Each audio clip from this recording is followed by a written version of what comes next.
Good evening sir. जैसे कि आज का जो मेरा टॉपिक है एकदम अलग हटके है और वो लक्ष्य की ओर हर आदमी का रहता है कि एक गोल होता है, मैं उस पे निर्धारित रहूं। लेकिन जब कोई भी लक्ष्य तय करता है कि मुझे ये करना है, तो वो सफलता और जहाँ से शुरुआत करता है उसके बीच का जो स्ट्रगल है, जो उसके बीच का स्ट्रगल करता है, तो उसमें क्या होता है कि बहुत जो लोग होते हैं वो डगमगा जाते हैं, कहते हैं अरे क्या लक्ष्य हम निर्धारित कर लिए, मनोबल टूट जाता है। तो इस पे आप अपना व्यक्तिगत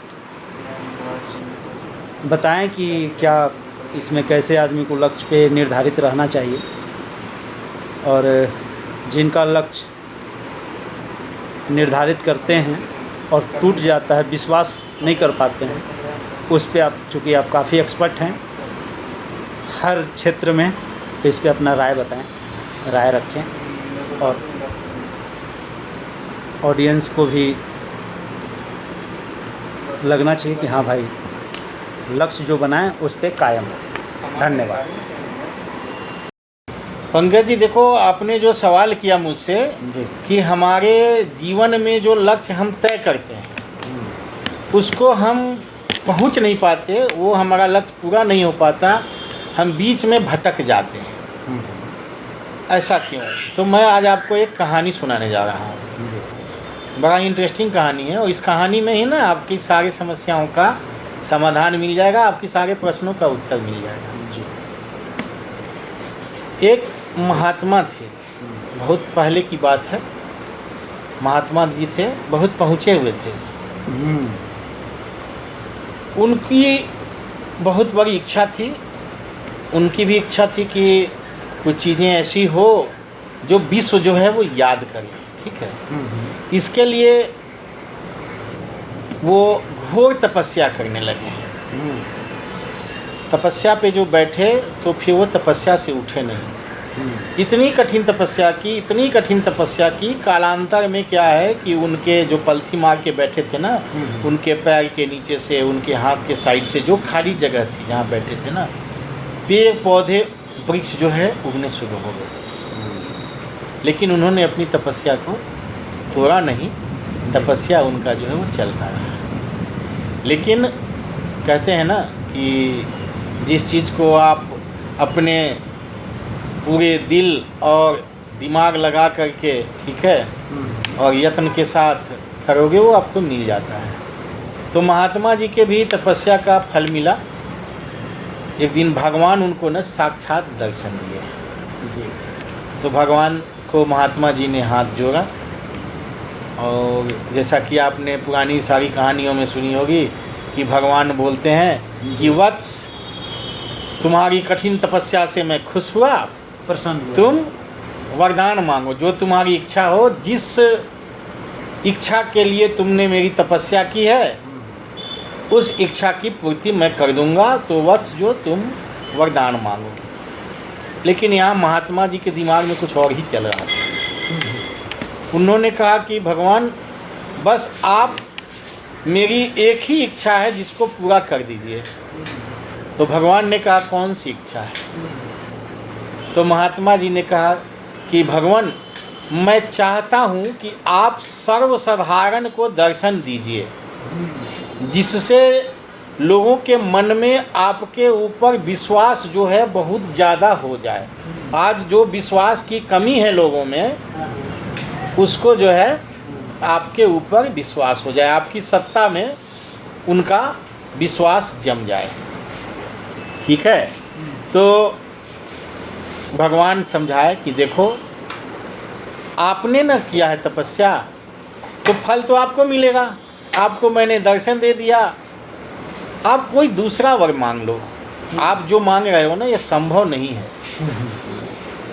तो महात्मा जी हाथ जोड़ के बोले प्रभु आपने तो मुझसे कहा है ना कि जो वरदान तुम मांग रहे हो वो मैं तुम्हें दूंगा, तो मेरी तो इच्छा यही थी और इसी इच्छा की प्राप्ति के लिए मैंने आपकी तपस्या की, आपकी साधना में मैं लीन रहा, तो आप कृपया मुझे ये वरदान दें कि आप सर्वसाधारण को जो है सो दर्शन देंगे। भगवान बहुत समझाए कि देखो ये संभव नहीं है, मैं सबको दर्शन नहीं दे सकता। तो महात्मा जी बोले देखिए आपने तो मुझे वचन दिया है। काफ़ी विवाद हुआ दोनों में।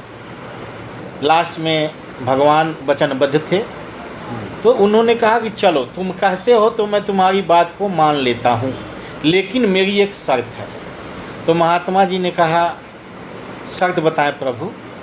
बहुत खुश हुए महात्मा जी कि भगवान ने कहा कि मैं आपकी जो शर्त है उसको मान ले रहा हूँ, मैं सबको सर्वसाधारण को दर्शन दूंगा, लेकिन आप अपनी शर्त को बताइए। जी। तो भगवान बोले देखो तुम एक तिथि तय कर लो और उस दिन इस टाइम पे, एक ख़ास समय पे, वो भी तुम ही तय कर लो। उस दिन तुम्हारे यहाँ जो सबसे बड़ा मैदान हो आसपास में, जहाँ सबसे ज़्यादा जगह हो, तुम वहाँ पे सबको बुलाओ, सर्वसाधारण को बुलाओ। उस दिन मैं ना सर्वसाधारण को दर्शन दूंगा। ठीक है जी। तो महात्मा जी बहुत खुश हो गए। महात्मा जी ने ठीक 1 महीने के बाद, पूर्णिमा तिथि पड़ रही थी, उन्होंने भगवान को कहा कि हे प्रभु अमुक स्थान पे, ठीक है ना, अमुक स्थान पे आप जो है सो इस तिथि को, इस समय, शुभ समय में आप सर्वसाधारण को दर्शन दीजिए, मैं सबको लेकर वहाँ पे आऊँगा। एवमस्तु भगवान ने कहा और वो अंतर ध्यान हो गए। महात्मा जी कूदते फांदते अपने गांव लौट आए। बहुत साल के बाद तपस्या के बाद महात्मा जी लौटे थे, तो गांव में उनकी काफ़ी सेवा हुई। लोग उनको एकदम पाँव छू के प्रणाम करने लगे कि जैसे कोई सिद्ध पुरुष आ गया हो। अब भगवान ये महात्मा जी अब क्या करते हैं, कल होकर सबके घर पे जाकर के बोलते हैं कि अमुक तिथि को, अमुक टाइम में, अमुक स्थान पे भगवान जो है वो आपको दर्शन देंगे। तो लोगों ने कहा कि ये महात्मा इतने दिनों तक तपस्या जो किया है ना, तो ये पागल हो गया है, भगवान भला कहीं दर्शन देते हैं। लोगों ने उनकी बातें को नहीं मानी, लोगों ने उनके ऊपर जो है सो फप्तियाँ कसनी शुरू की। लेकिन महात्मा जी जो है अपने कार्य से विचलित नहीं हुए, वो सबके घर घर घूमने लगे। बहुतों ने कहा नहीं, ये महात्मा जी अगर इतने दिनों तक तपस्या के बाद ये कह रहे हैं कि भगवान जो है वो दर्शन देंगे, तो हमें इनकी बात को माननी चाहिए। ऐसे ही महात्मा जी हर घर घूमते रहे। 1 महीना में ये बहुत सारे गांवों का इन्होंने भ्रमण किया और बहुत सारे लोगों को इन्होंने उस दिन के लिए, खास दिन के लिए आमंत्रित किया, जिस दिन भगवान जो है वो सर्वसाधारण को दर्शन देने की बात किए थे। धीरे धीरे वो दिन भी आ गया। लोगों का हुजूम उतरता चला आया सड़कों पे। लोगों के यहाँ जो आने लगे लोग ना, तो भीड़ बढ़ती गई। महात्मा जी भगवत भाजन करते हुए आगे की ओर बढ़ते रहे और पूरा जन समुदाय उनके पीछे जो है वो चलने लगा। आज महात्मा जी बहुत खुश थे, इसलिए खुश थे कि आज जो है वो सर्वसाधारण को भगवान जो है वो दर्शन देने जा रहे हैं। अपना भजन गाते हुए आगे आगे हिलते हुए जा रहे थे और पीछे पीछे पूरा जन समूह जो है जन सा लाभ उमड़ता हुआ चला जा रहा था। तभी प्रभु की लीला होती है और आसमान से जो है 54 58 जैसे सिक्कों की बारिश होने लगती है। उस जन सलाब में एक बहुत बड़ा तबका जो है वो इस 54 58 को लूटने में लिप्त हो जाता है। लेकिन महात्मा जी को कुछ नहीं दिखता, वो तो भक्ति में मगन होकर आगे आगे चले जा रहे थे। बहुत सारे लोग उस 54 58 को लूटने में लिप्त हो गए और बहुत से लोगों ने देखा यार 54 58 मेरी ज़िंदगी में क्या रखा है, कुछ नहीं रखा है, चलो प्रभु के तो दर्शन होंगे, आगे बढ़ते हैं। अब कुछ लोग पीछे छूट गए और बाकी लोग जो है वो आगे बढ़ने लगे महात्मा जी के पीछे पीछे। भी थोड़ी दूर आगे बढ़ते हैं कि आसमान से 1 रुपये, 2 रुपये, 5 रुपये के नोट की बारिश होती है, शुरू हो जाती है। तो एक बहुत बड़ा जो जन समुदाय था वो उसको लूटने में मग्न हो जाता है, उसी में लूटने लगता है, उसी में व्यस्त हो जाता है।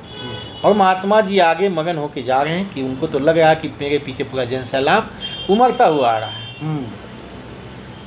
और उस जन समुदाय में बहुत से ऐसे लोग थे, बोलो अरे ये क्या है, ये तो माया है, 1 रुपये, 2 रुपये, 5 रुपये की औकात क्या है, आज प्रभु के दर्शन तो होंगे, सो कोई बात नहीं है, हम लोग चलते हैं। जन सैलाब जो बचा हुआ था वो महात्मा जी के पीछे पीछे चल दिया।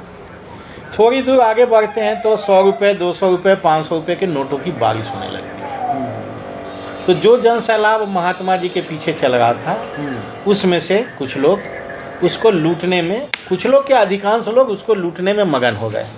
लेकिन फिर भी कुछ लोग थे जो बहुत ही धार्मिक प्रवृत्ति के लोग थे, उनके मन में आया अरे ये तो माया मोह है, ये 100 रुपये, 200 रुपये, 500 की मेरी ज़िंदगी में क्या औकात है, प्रभु के दर्शन होंगे तो मुझे मोक्ष मिल जाएगा, ये जरूर कोई प्रभु की लीला है।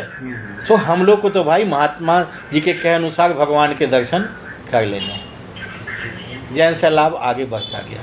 थोड़ी देर में क्या होता है पंकज जी कि आसमान से जो है सोने चांदी की बारिश होने लगती है। ठीक है, तो जो जन सैलाब चलता जा रहा था पीछे, अब वो उसमें से ढेर सारे लोग जो है वो उन सोने चांदी के सिक्कों को लूटने में लग जाते हैं। समझे पंकज जी? वो उनको लगता क्या है कि अब हम लोग क्या करेंगे, ठीक है, कुछ नहीं कर सकते, वो लूटने में मस्त हो गए। लेकिन फिर भी कुछ लोग ऐसे बचे हुए थे जिनके मन में ये आशा थी कि आज प्रभु के दर्शन तो जरूर हो जाएंगे। अगर इस तरह की बातें होती है तो प्रभु के दर्शन हमारे पास जो है हमको हो जाएगा, और प्रभु के दर्शन होंगे तो मुझे मोक्ष की प्राप्ति हो जाएगी। ठीक है, वो कुछ लोग ही बचे कुचे, कुछ ही लोग अब महात्मा जी के पीछे पीछे जाते हैं। ठीक है, महात्मा जी वैसे ही मगन भजन गाते हुए जा रहे हैं, पीछे पीछे चंद लोग ही अब जा रहे हैं, अब जन सैलाब नहीं है। थोड़ी दूर आगे बढ़ते हैं तो आसमान से रत्नों की बारिश होने लगती है। ठीक है, रत्नों की बारिश होने लगती है तो उसमें क्या होता है कि जो बचा खुसा जन समुदाय है पंकज जी, वो उन रत्नों को लूटने में व्यस्त हो जाता है।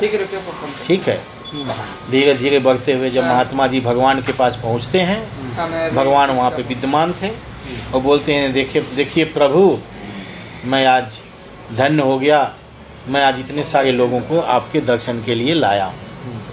भगवान बोले कि तुम बहुत बड़े मूर्ख हो, जरा पीछे मुड़ कर देखो। पीछे जब मुड़ के महात्मा जी देखते हैं तो पाते हैं कि वहाँ पे लोग एक दूसरे को मारने पीटने, कोई किसी का कुर्ता फाड़ रहा है, कोई किसी का कपड़ा खींच रहा है, कोई किसी से छीना झपटी कर रहा है, उसी में व्यस्त है। ठीक है, किसी को भगवान का दर्शन नहीं होता है। तो भगवान बोलते हैं कि देखो, जो इन सांसारिक मोह माया के चक्कर को छोड़कर या हर तरह के व्यवधान को छोड़कर अपने लक्ष्य की ओर बढ़ेगा ना जी, उसे भगवान रूपी लक्ष्य की प्राप्ति होगी। लेकिन रास्ते में बहुत से अवरोध आते हैं, लोग उन अवरोधों में रह जाते हैं। उन अवरोधों में चाहे वो किसी रूप का अवरोध हो, चाहे वो पैसे की बारी हो, रत्नों की बारिश हो, किसी की बारिश हो ना, लोग उसी अवरोध में अपने आप को खो लेते हैं। वो छोटी सी सुख संसाधन में ही अपने को परिपूर्ण समझ लेते हैं, जिस कारण से वो बड़े लक्ष्य की ओर पहुंच नहीं पाते। मेरी कहानी समाप्त हो गई पंकज जी। ठीक है, अब मुझे लगता है आपको आपके सारे प्रश्नों का जवाब मिल गया होगा। ठीक है, धन्यवाद।